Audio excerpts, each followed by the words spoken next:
バイクはスズキの SV650 です。ベルケビックのスリップオンサイレンサーをつけています。バイクに乗って走行している時に実際に聞こえてくる音に近い音で録音するには、マイクを外に出し、かつ極力風を当てず耳に近い位置に置くと良いらしいことが今までの実験で分かりました。極力マイクに風を当てないために今般まずウィンドファーを大きいものに更新しました。右が今まで使用していたもの、左が今般新しく購入したものです。ウィンドファーに対してマイクが小さいのですぐに抜けてしまいます。マイクの外側にトイレットペーパーを巻きつけてウィンドファーに突っ込みました。結果としてウィンドファーの大型化は風切り音対策として効果大であったと言えます。そしてマイクを置く位置ですが、ここです。襟の後ろです。各所試行の結果、襟の後ろ側が自分が聞いている音に最も近い音で録音できることが分かりました。なんだかウィンドファーの色が私の髪の毛と似てるな。ともあれここが聞いている音に最も近く、風圧パンチ音も効果的に削減できる位置となりました。マイクに風を当てないことを考えた時、ウィンドスクリーンの後ろとかシートの下、ポケットの中などありますが、自分の体の後ろ側は簡便でかつ最も効果的でした。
マイクの位置によって音と印象は大きく変わります。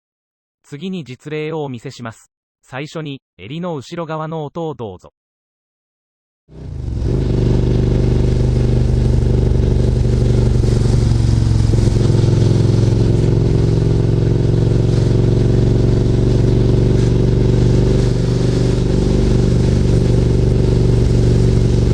この音は自分に聞こえている音にとても近いと言えます。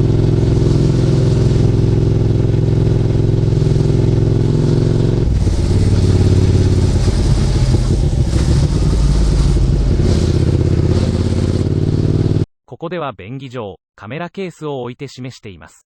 ウィンドスクリーンの裏であるハンドルの上にマイクを置いた場合の音を次に示します。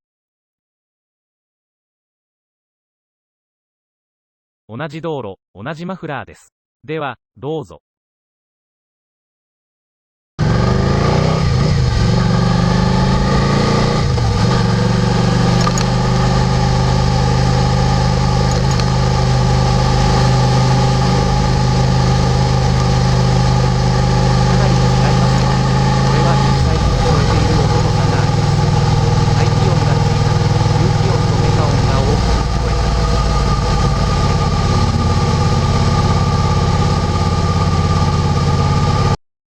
マイクを自分の後ろ、シートの上に置くと、風防効果は良かったのですが、どこか遠いところの音を録音しているような音質になってしまいました。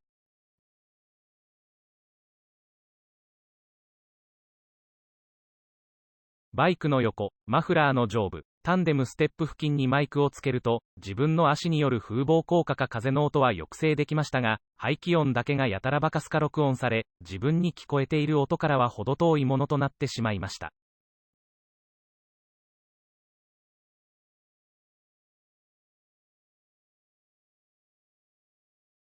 結果、自分が聞いている音に近い音で録音するポイントといたしましては、ウィンドファーはなるべく大きいものを使用し、マイクの位置は自分の体の後ろ側襟の裏側に設置する。また、もし簡便にやるなら、少しこもり気味の音になるが、上着のハンドポケットの中が良い。という結論になりました。動画を見るだけの方も、バイクを買おうか検討するとき、サイレンサーの音の感じを確認するときなど、それがリアルな音かどうか、意識すると役に立つかと思います。では最後に、スズキの SV650 ノーマルマフラーでの走行時に実際に自分に聞こえてくる音をお届けします。マイク位置は襟の後ろです。